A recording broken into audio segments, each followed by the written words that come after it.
भीष्टं स्थापितं येन भूतले स्वयं रूप कदा मह्यं ददाति स्वपदान्तिकम्।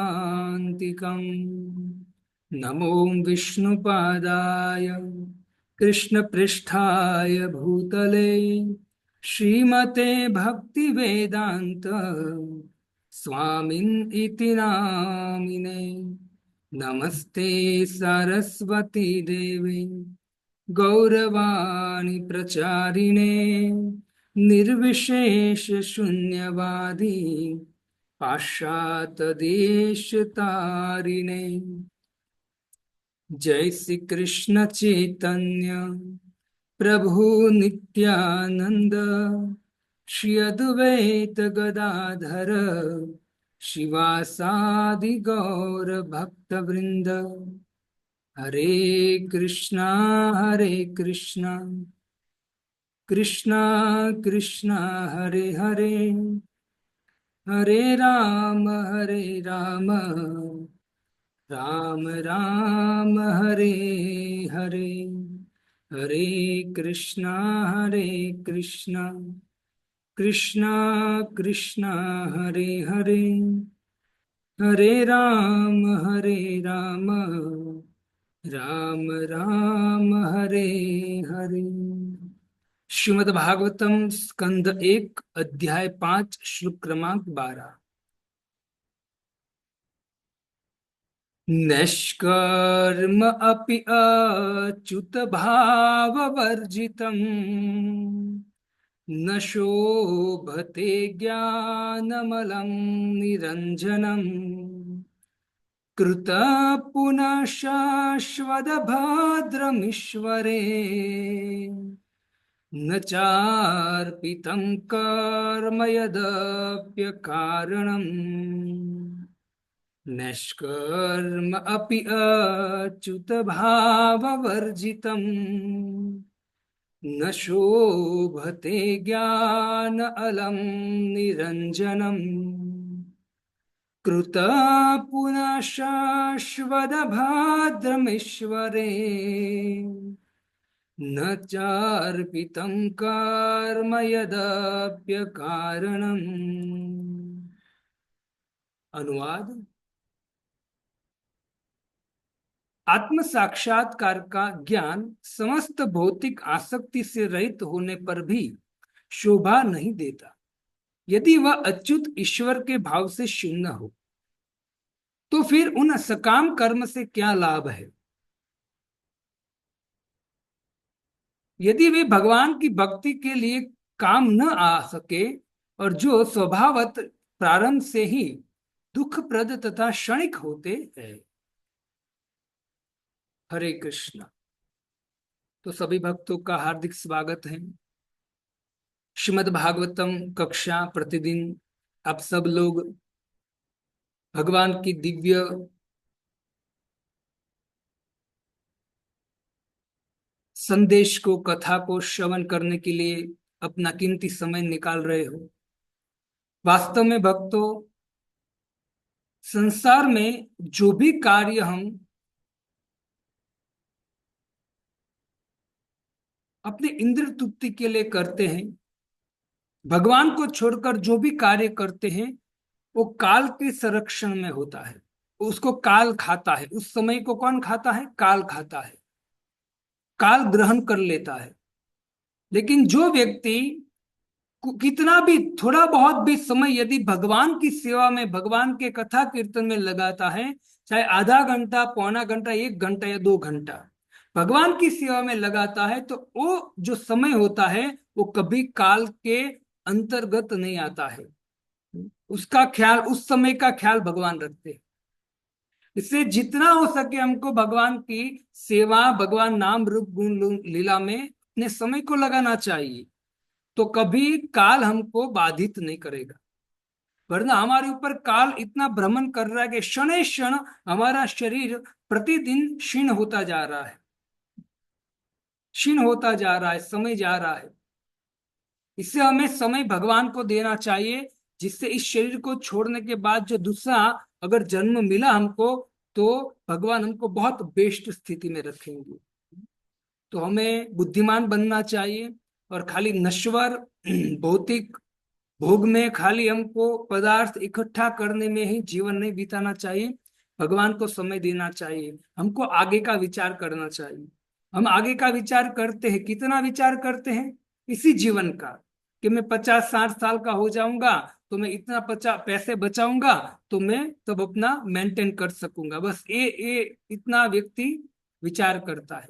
लेकिन मरने के बाद की स्थिति का विचार करे वही वास्तव में बुद्धिशाली व्यक्ति है। अभी जो भागवतम कथा श्रवण करने के लिए अभी विराजमान है आप सब लोग, तो आप लोग इस जीवन मृत्यु के बाद भी जो जीवन है उनका भी विचार कर रहे हो। तो अगर वो बेस्ट करना है तो भौतिक भोग और भौतिक द्रव्य को इकट्ठा करने में जीवन न बिताकर भगवान की सेवा में जीवन बिताना चाहिए। तो आगे का समय हमारा बहुत सुंदर होगा, भगवान बहुत कृपा करेंगे हम पर।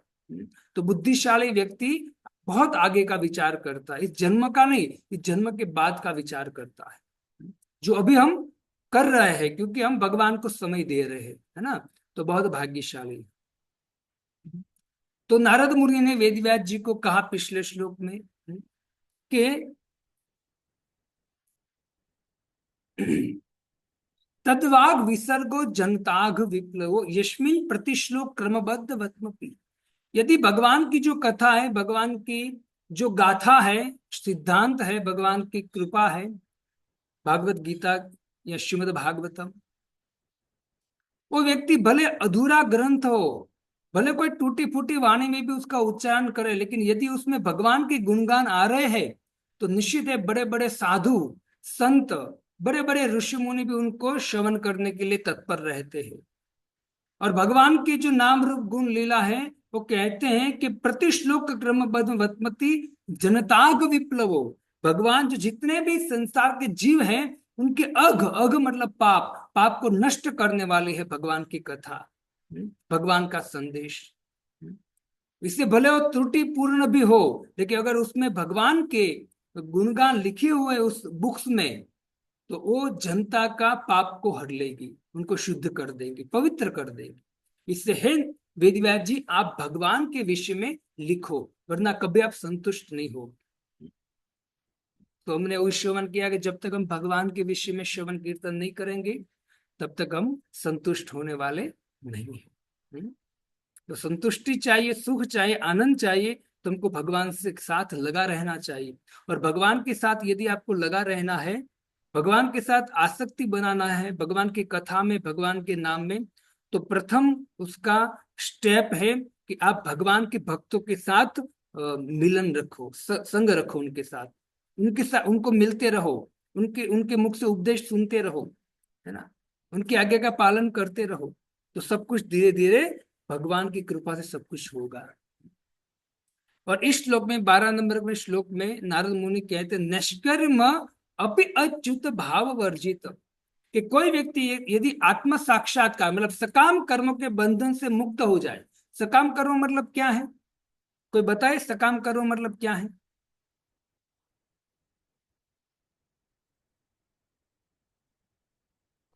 हरे कृष्ण हरे कृष्ण। मनोज। जी बोलिए।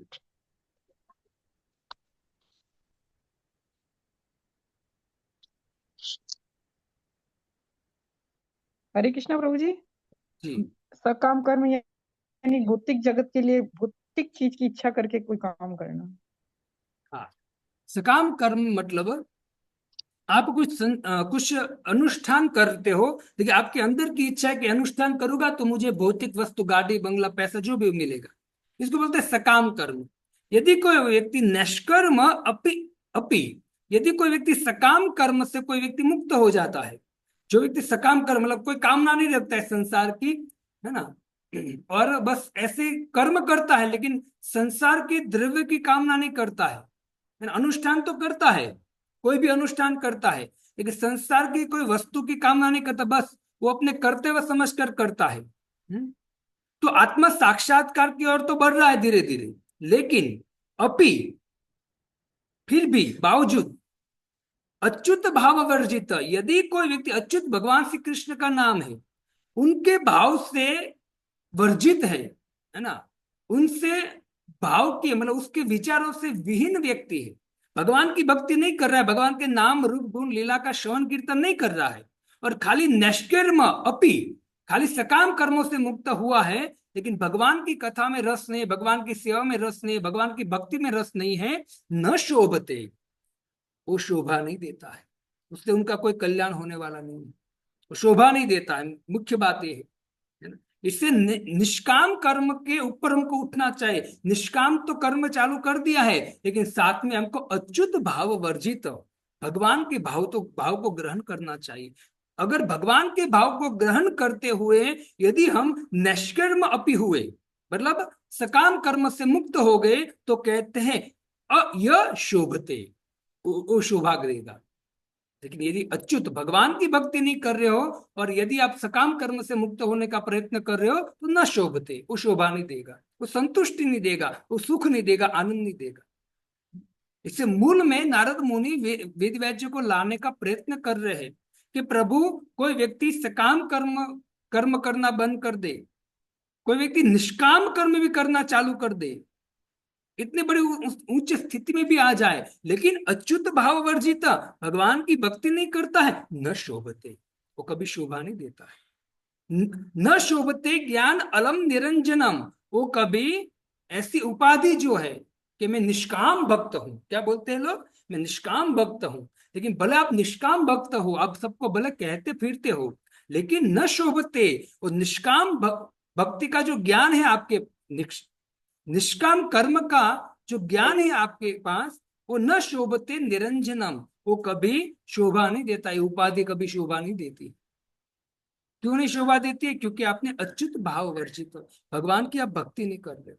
मूल भगवान की भक्ति है भक्तो, यदि आप भगवान की भक्ति मूल करना चालू कर देते हो और आपके अंदर बहुत सारी त्रुटि है, तो त्रुटि भगवान कभी नहीं देखेंगे, कभी नहीं देखेंगे, और वो त्रुटि धीरे धीरे पूर्ण हो जाएंगी। क्यों? क्योंकि आपने मूल पर मतलब भगवान की भक्ति को पकड़ लिया है, तो आप में जितनी भी त्रुटि होगी धीरे धीरे धीरे एकदम सब कंप्लीट हो जाएगा।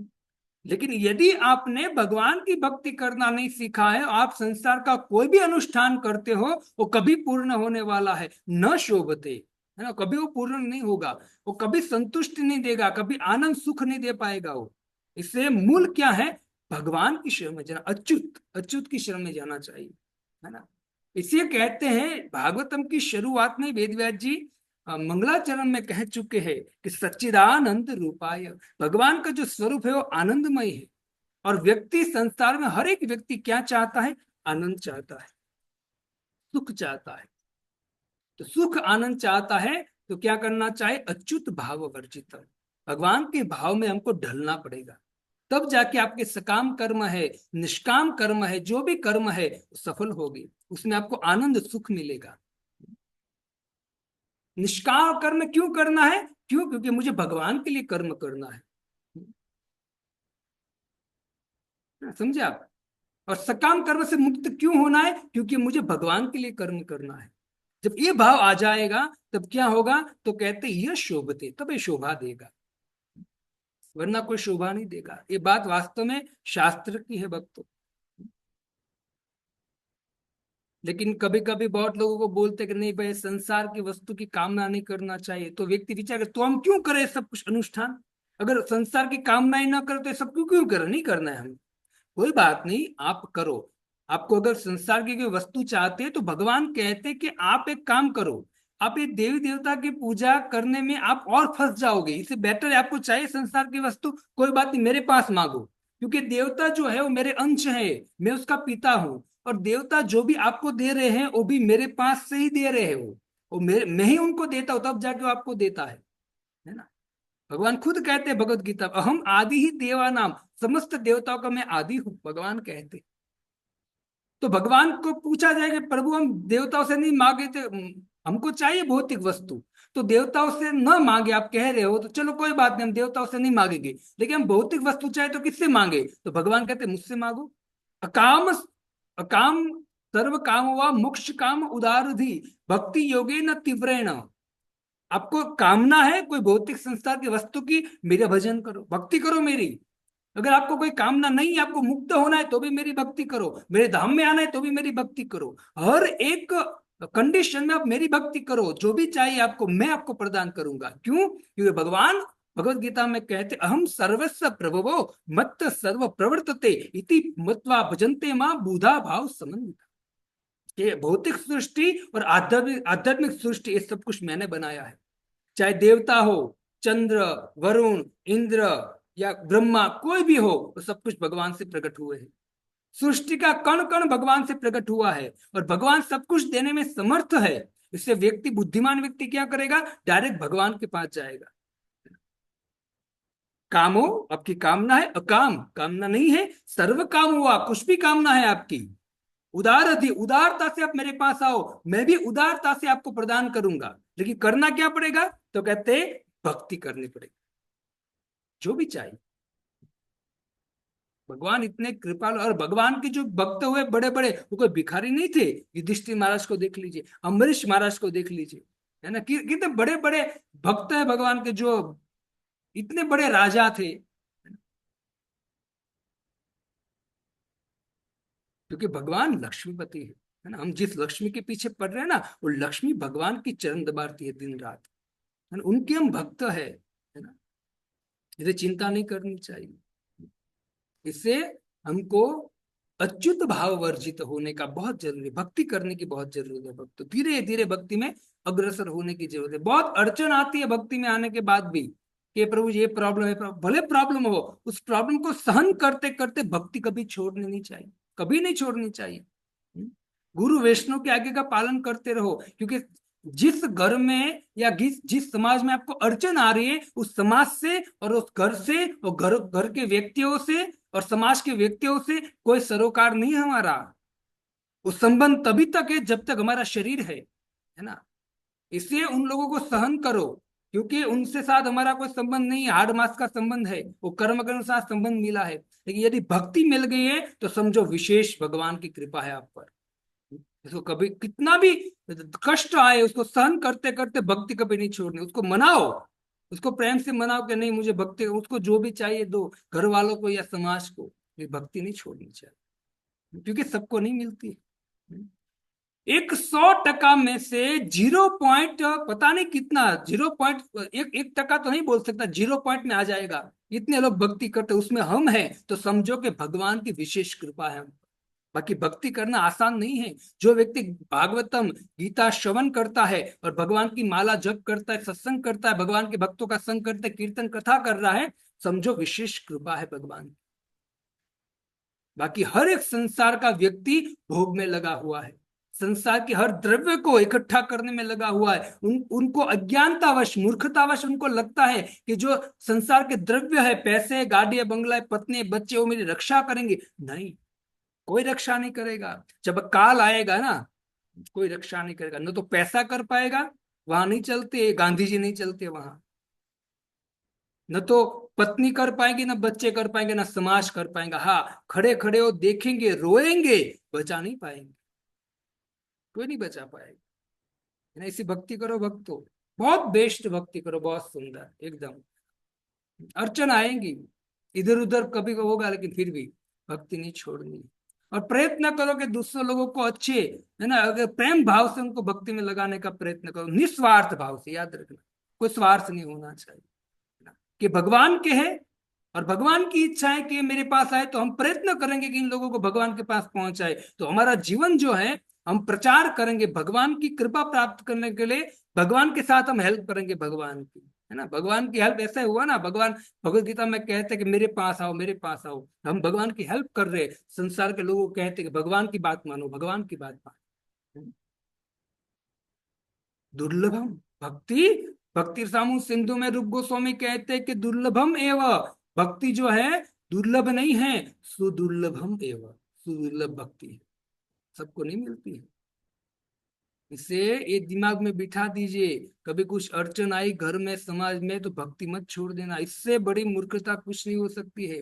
जिसको भक्ति नहीं मिली है ना, उनको कुछ नहीं कह सकते, लेकिन जिसको भक्ति मिल गई है, और वो व्यक्ति यदि भक्ति से नीचे गिर रहा है, मतलब अपने मतलब भक्ति करना बंद कर रहा है तो वास्तव में मूर्ख व्यक्ति है वो, प्रभुपाद जी कहते हैं। बहुत कृपा है। और आगे कहते हैं कि कृतः पुनः शश्वत अभद्र ईश्वरे न चार्पित कर्म यद्यपि कारणम। तो फिर तो फिर उस सकाम कर्मों से क्या लाभ है यदि वे भगवान की भक्ति के लिए काम न आ सके। आपने निष्काम कर्म चालू कर दिया कि भाई काम न निष्काम, तो सकाम कर्म में आप आ गए, तो सकाम कर्म भी किस काम का, न चार्पित कर्म यद्यपि कारणम।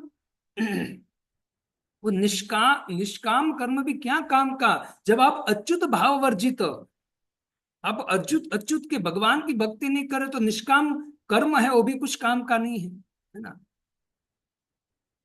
क्या लाभ उसका, है ना। यदि वे भगवान की भक्ति में लिए काम न आ सके और जो स्वभावत प्रारंभ से ही दुखप्रद तथा क्षणिक होते हैं, जो सकाम कर्म होते हैं वो क्या होते हैं, शुरुआत से दुख देते हैं। सकाम कर्म कर्म करने वाले मतलब भौतिक संसार की इच्छा रखने वाले को दुख ही मिलता है। और वो जो भी मानव के सकाम कर्म करेगा कुछ प्राप्ति के लिए मांगेगा देवताओं से, वो मिल भी जाएगा तो कहते क्षणिक। क्या होगा वो, शाश्वत अभद्र ईश्वर है, वो शाश्वत नहीं है और अभद्र देने वाला है, मतलब दुख देने वाला है। से बुद्धिमान व्यक्ति क्या करेगा, सकाम कर्म से भी ऊपर उठना ही है, लेकिन सकाम कर्म से परफेक्ट ऊपर उठाएगी भगवान की भक्ति।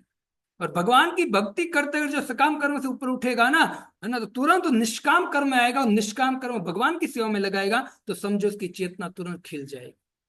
ये पूरा सिस्टम बता रहे हैं नारद मुनि कि वेद व्यास जी, यदि आप भगवान के विषय में लिखोगे ना तो संसार के लोग जो हैं वो इस तरह से सकाम कर्म निष्काम कर्म निष्काम कर्म करना चालू करेंगे, सकाम कर्म को छोड़ेंगे और भगवान की भक्ति में लगेंगे। लेकिन खाली यदि आप भगवान के गुणगान नहीं करोगे, खाली आपने जो लिखा है उस पर ही टिके रहोगे, तो न तो आपको शांति मिलेगी, न संसार के व्यक्ति कभी सकाम कर्म से मुक्त हो पाए। नारद मुनि वेद व्यास जो फटकार रहे हैं ना, अप्रत्यक्ष रूप से फटकार रहे कि गलत कर रहे हो आप बहुत। संसार के लोग झगड़ा करें उसका कारण आप बनोगे, क्यों, क्योंकि आपने भगवान की लीलाओं का गुणगान नहीं किया है। ऐसे भक्तों भगवान की लीला ही मुख्य है, ठीक है। तो तात्पर्य पढ़ेंगे। जैसा कि ऊपर कहा गया है, न केवल भगवान की दिव्य महिमा से विहीन सामान्य साहित्य भर्सना के योग्य है, अपितु भक्ति में सेवा से विहीन निराकार ब्रह्म विषयक वैदिक साहित्य तथा चिंतन भी भर्सना के योग्य है। यह कहता है कि ऐसा नहीं है कि खाली भगवान के दिव्य महिमा से विहीन सामान्य साहित्य ही भर्सना के योग्य है, अपितु भक्ति में सेवा से विहीन निराकार ब्रह्म भी साहित्य तथा चिंतन भी भर्सना से योग्य है। सकाम कर्म की बात और है, वो तो नीचे रह गया, इसके ऊपर है निराकार ब्रह्म। कोई व्यक्ति निराकार ब्रह्म विषय की वैदिक साहित्य भी पढ़ता है, उनकी भी निराकार की भी पूजा करता है, लेकिन अगर भगवान की भक्ति नहीं है तो ये भी क्या है, भर्सना के योग्य है, वो कुछ काम का नहीं है। तो सकाम कर्म तो बहुत नीचे आ गया भक्त। यदि उपयुक्त आधार पर निराकार ब्रह्म के चिंतन की भर्सना की जा सकती है तो उस सामान्य सकाम कर्म के विषय में क्या कहा जाए। निराकार ब्रह्म भगवान का एक पासा है, उनकी भी यदि भर्सना हो रही है तो सकाम कर्म की क्या बात रही। आप सकाम कर्म कर लो या निराकार ब्रह्म में चले जाओ, लेकिन भगवान की भक्ति नहीं करे तो दोनों की भर्सना होगी और दोनों में आपको कोई लाभ मिलने वाला नहीं है। पुनरपि जननम पुनरपि मरणम पुनरपि जननी जठरे शयनम, वापस पुनः होगा। इससे मुख्य क्या है तो कहते भगवान की भक्ति। ऐसे तार्किक ज्ञान तथा सकाम कर्म से किसी को सिद्धि प्राप्त नहीं हो सकती। तार्किक ज्ञान, तर्क करते हैं कि भगवान ये है, भगवान ऐसे है, अनेक प्रकार के तर्क करते हैं, वो तर्क को अप्रतिष्ठा, उसकी कोई प्रतिष्ठा नहीं होती है ना। और सकाम कर्म, है ना, उन दोनों से सिद्धि प्राप्त नहीं होते कभी। सकाम कर्म जिसमें लगभग सारे लोग लगे रहते हैं, या तो प्रारंभ में ही या फिर अंत में सदैव कष्टकारक होता है। जो सकाम कर्म में लगा है, भौतिक संसार की वस्तु की कामना करता है, उनको प्रारंभ में भी कष्ट मिलता है, अंत में कष्ट मिलेगा ही उनको। इससे भक्तों जो निराकार का ध्यान करता है, निराकार का जो व्यक्ति ध्यान करता है उसको भी सावधान रहना चाहिए कि निराकार भगवान का जो है वो एक पासा है, और उनके द्वारा भी आप कभी संतुष्ट नहीं हो पाएंगे। इसे मूल क्या है, तो कहते कृष्णस्तु भगवान स्वयं, भगवान की भक्ति करनी चाहिए। भक्तियां माम अभी जान दी, भगवान खुद भगवत गीता में कहते हैं कि भक्ति द्वारा ही आप मुझे जान पाओगे, भक्ति द्वारा मैं प्रसन्न होऊंगा, और मैं अगर प्रसन्न हो गया आपकी भक्ति से तो निश्चित है आप भी प्रसन्न रहो। तो भक्ति बहुत जरूरी है भक्तों। और भक्ति मीन्स क्या है, भगवान के नाम का जप करो, भगवान के भक्तों के संग में जाके कथा कीर्तन सुनो, भगवान की सेवा करो, हरिनाम संकीर्तन करो, बुक डिस्कशन करो, गीता भागवतम का वितरण करो, किसी को प्रीचिंग करके भक्ति में लगाओ। अनेक चीज है जो भगवान की सेवा में लगा सकते, तो उसमें लगे रहना चाहिए। यह तभी लाभप्रद हो सकता है जब इसे भगवत भक्ति के अधीन किया जाए। ये सब सकाम कर्म, निराकार, तर्क, ये सब कुछ तभी काम आएगा जब आप भगवत भक्ति के अधीन हो जाओ आप, तब ये सब कुछ काम आएगा, है ना, बाकी कुछ काम आने वाला नहीं है। क्योंकि यदि भक्ति करते करते भी आपने सकाम का कुछ काम ना कर लिया, तो आप भक्ति करते करते आपको पता है कि भगवान की सेवा में लगा, आपके पास कुछ वस्तु भी होगी तो भी आप उनको भगवान की सेवा में लगाओ। एक एक चीज आप भगवान की सेवा में लगाओगे तो भगवान के दृष्टि में तो पहाड़ जैसा है, तो लगाना चाहिए। भगवत गीता में भी इसकी पुष्टि की गई है कि ऐसे सकाम कर्म के फल को भगवान की सेवा में अर्पित कर देना चाहिए, अन्यथा वह भौतिक बंधन का कारण होता है ना। जो भी आपके पास द्रव्य है उनको भगवान की सेवा में लगाने का प्रयत्न करना चाहिए। आपके पास 100% कोई द्रव्य है तो कम से कम उसको 10, 15, 20% लगाओ, और बाकी का जो धन होगा आपके पास, बाकी की जो वस्तु होगी वो पवित्र हो जाएगी। क्यों? क्योंकि आप उसमें से कुछ भाग भगवान के पास जा रहा है। बाकी अगर 100% भोग करना चाहते हो तो ये जो भोग है वो आपको निश्चित है नीच गति प्राप्त कराएगा। जैसे मरोगे कुत्ते, गधे, पशु पक्षी की योनि में आपको भगवान भेज देंगे। इसे हमको सीखना चाहिए, शास्त्रों से सीखना चाहिए कि हमारे पास जो भी द्रव्य है भौतिक संसार का, जो भी है वो भगवान ने दिया है ना। भगवान, शरीर ही भगवान ने दिया है, और शरीर के द्वारा जो भी हम कमाते हो भगवान का ही है, तो भगवान की सेवा में लगाने का प्रयत्न करना चाहिए। अर्पित करते हुए जीवन जीना चाहिए हम। लेकिन हम ऐसे, बुद्धि हमारी ऐसी हो गई है कि हम जो भौतिक संसार की वस्तु हमारे पास आती तो हम उसको देना नहीं चाहते किसी को, बस इकट्ठा करना चाहते। और क्यों इकट्ठा करना चाहते हो? आगे मुझे काम आएगा, या मैं मर जाऊंगा तो मेरे बेटों को काम आएगा। अरे भाई, अरे अगर ये बहुत बड़ा रिस्क ले रहे हो, बहुत बड़ा रिस्क ले रहे हैं, है ना। ये दिल से बात कर रहे हो, निस्वार्थ भाव से बात कर रहे हो, बहुत बड़ा रिस्क है ना। तो ये भावना कभी नहीं होनी चाहिए कि नहीं मैं इकट्ठा करूंगा तो बुढ़ापे में मुझे काम आएगा। नहीं, जो वृत्ति अभी है आपकी इकट्ठा करने की वृत्ति है, अब 80 साल के हो जाओगे तो भी वृत्ति ऐसी रहेगी इकट्ठा करने की ही। उसमें 1 रुपया खर्च करोगे तो 80 साल में भी आपको दुख लगेगा। क्यों? क्योंकि पहले से आपने वृत्ति ऐसी बनाकर रखी है, आपकी चेतना को ऐसी बनाकर रखी है। अब अभी सोच रहे हो कि बुढ़ापे में सब काम आएगा, मैं खर्च करूंगा। नहीं, अभी आपने ऐसी चेतना बनाकर रखी है तो अंत में ऐसे ही चेतना रहेंगी। अब 1 रुपया भी खर्च करोगे तो 80 साल में पड़े पड़े भी आप दुखी रहोगे। अरे अरे, मेरा पैसा खर्च हो गया, अरे भाई मरने की हालत है तेरी, ये पैसा तेरा बेटा, तेरी बेटा बेटी जो भी है वो खर्च करेंगे, अगर पाप में खर्च करेंगे सब कर्म तुझे लगेंगे, एकदम नीच योनि में जाएगा। ये सगा संबंधियों का जो संबंध है वो तो तब तक है जब तक शरीर है।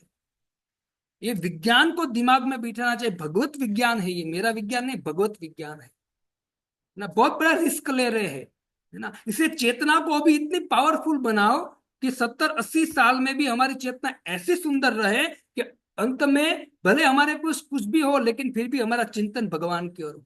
और भगवान का चिंतन चिंतन ही सबसे बड़ा धन है। वही हमको बहुत ऊंची गति पर ले जाएगा। लेकिन अगर भगवान का चिंतन छोड़कर जो भी आपने द्रव्य इकट्ठा किया है, पैसे लत्ते गाड़ी बंगला जो भी है, उनके चिंतन करते रहोगे तो यथा मति तथा गति, भगवान ऐसी जगह पे भेज देंगे, है ना, कबूतर की योनि में, कोई पशु की योनि में, बंदर की योनि में कूदते रहना, फिर इस डाल से उस डाल, इस डाल से उस डाल, अनेक योनि में फिर भ्रमण करते रहेंगे। अवसर है ये अवसर है मनुष्य जीवन का कि 84 लाख योनि से निकल निकल सके, और अवसर भी मिला है, और साथ में भगवान ने ऐसी कृपा किया है कि भगवान के भक्तों का संग दे दिया है हमें, है? कितनी कृपा है। तो इसको कभी, है ना, ये अवसर को कभी छोड़ना नहीं चाहिए। अब कहने के लायक बहुत है भक्तों, सिद्धांत, लेकिन इतने में मैं समझ सकता, आगे तो कहते रहते, लेकिन इतने में आप समझ जाइए। ये बारंबार मैं स्मरण दिलाता रहूंगा जब तक, जब जब प्रभुपाद जी ऐसे तात्पर्य को रखेंगे। आगे बढ़ते, अन्यथा वह भौतिक बंधन का कारण होता है। सकाम कर्म के प्रामाणिक भोक्ता भगवान है। सकाम कर्म जो हम करते हैं, जो भी द्रव्य है संसार का, उसके भोक्ता कौन है? भगवान है। इसे जो भी हमारे पास है उसमें से भगवान को अर्पित करते हुए जीवन जीना चाहिए। भोक्ताराम यज्ञ तत्साम, भगवान कहते समस्त संसार का भोक्ता मैं हूँ। भोक्ताराम यज्ञ तत्साम सर्वलोक महेश्वर, समस्त लोकों का ईश्वर मैं हूँ। चाहे स्वर्ग लोग हो, ब्रह्म लोग, तप लोग, कोई भी लोग हो, सबका ईश्वर मैं हूँ। भोक्ताराम यज्ञ तत्साम सर्वलोक महेश्वरम, सुदम सर्वभूतानाम, सब जीवों का मित्र हूं मैं। और जो व्यक्ति मुझे ही भगवान मानकर, मुझे ही भोक्ता मानकर, मुझे अर्पण करता हुआ जीवन जीता है, शांति मुच्यते, वो व्यक्ति जीवन में शांति को प्राप्त करेगा, सुख को प्राप्त करेगा, आनंद को प्राप्त करेगा। ये सूत्र भगवान ने बताया भगवत गीता। इसे प्रामाणिक भोक्ता को है तो भगवान है, अपने आप को भोक्ता मत मानो भक्तों, है ना। इससे आपको भगवान की सेवा कैसे करने, भगवान कैसे प्रसन्न हो और कैसे गति होगी, वो कौन सिखाएगा? तो कहते हैं वो भगवान के भक्त सिखाएंगे, उनके संग में आना चाहिए, नम्रता अवश्य आना चाहिए। जैसी नम्रता अभी, ऐसी नम्रता लास्ट तक होनी होनी चाहिए हमारी, है ना। धीरे धीरे आगे बढ़ते बढ़ते बस अब तो हम समथिंग, हम तो बड़े भक्त हो गए, दीक्षित हो गए, अब तो हम भी 16 माला 20 माला कर लेते। अब तो क्या है ना, पहले दंडवत करते थे सबको, अब तो कुछ नहीं, अब खड़े खड़े हरि बोल, लोग हमको दंडवत करेंगे। ये भावना नहीं आनी चाहिए, वरना कठोर हृदय हो जाएगा। ये प्रोसेस कोमल हृदय बनाने की है, लेकिन कोमल हृदय बनाने की प्रोसेस से हट गए थोड़े बहुत, अहंकार से मान सम्मान की भावना आ गई, तो ये प्रोसेस अटक जाएंगी और वापस कठोर हो जाएगा हृदय। से बहुत नम्र बनो। बहुत अनेक व्यक्ति हो गए जो विचलित करने आएंगे, आपको विचलित नहीं होना है, उनको भक्त बना दो। हम क्यों विचलित हो? ऐसी श्रद्धा बढ़ाओ, ऐसी श्रद्धा बढ़ाओ, श्रवण कीर्तन सेवा के द्वारा, भक्तों के संग के द्वारा, है ना, कि कोई हमको विचलित न कर पाए। हम भगवान के हैं, है ना। विचलित तू क्या करेगा, है ना, तू भोगी है, तू हमको अपने शब्दों से क्या विचलित करेगा? ऐसी श्रद्धा हमको बनानी है ना। ये तो वरना हम तो कैसे कि वो कुछ बोले तो हम वहां चले गए, ये कुछ बोले तो वहां चले गए, कोई भक्त कुछ बोले तो वहां चले गए। हमारी तो ऐसी स्थिति है, कभी कोई भी कुछ बोलता है तो उसकी बात मानकर हम वहां भटकते रहते। नहीं, ऐसी श्रद्धा बढ़ाओ। गीता भागवतम हमारा सनातन ग्रंथ है, और उसके प्रति श्रद्धा बढ़ाओ, है ना। कोई व्यक्ति आलतू फालतू, कोई व्यक्ति हमको विचलित न कर पाएगा हमारे सनातन धर्म से, हमारे भक्ति से, भगवत प्रेम से, भगवत सेवा से कोई विचलित नहीं कर पाए हम। नहीं, इस तरह से श्रवण करना है, कीर्तन करना है, सेवा करना। और जब इसे जीव की इंद्र तृप्ति में लगाया जाता है तो यह घोर कष्ट का कारण बन जाता है।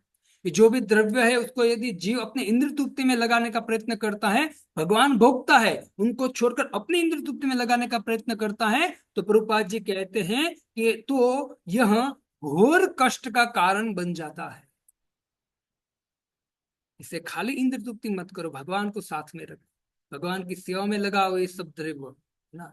क्योंकि आप जो भी अभी भगवान की सेवा में लगा दोगे, वो करोड़ों गुना आप जहां भी जाओगे वो साथ में आएगा, है ना, साथ में आएगा। और खाली आपको धन नहीं मिलेगा, वो करोड़ों गुना जो धन हो, वो खाली धन नहीं मिलेगा, साथ में पवित्रता मिलेगी। ऐसे घर में जन्म मिलेगा जो पवित्र माँ बाप है ना, और भगवान साथ में भक्ति देंगे, सब कुछ बेनिफिट बेनिफिट बेनिफिट। आप बेनिफिट चाहते हो ना कि प्रभु हम भगवत क्लास आपका सुने, चलो आधा घंटा हम आपको दे, हमको क्या बेनिफिट मिलेगा? ये मिलेगा benefit। ऐसा बेनिफिट आपको कोई त्रिभुवन में नहीं मिलेगा जो बेनिफिट आपको भागवतम श्रवण करने और भगवत गीता भागवतम भगवान की भक्ति करने में जो मिलेगा, सेवा करने में मिलेगा, वो बेनिफिट कहीं नहीं। बस उनको श्रद्धा के द्वारा समझने का प्रयत्न करना चाहिए।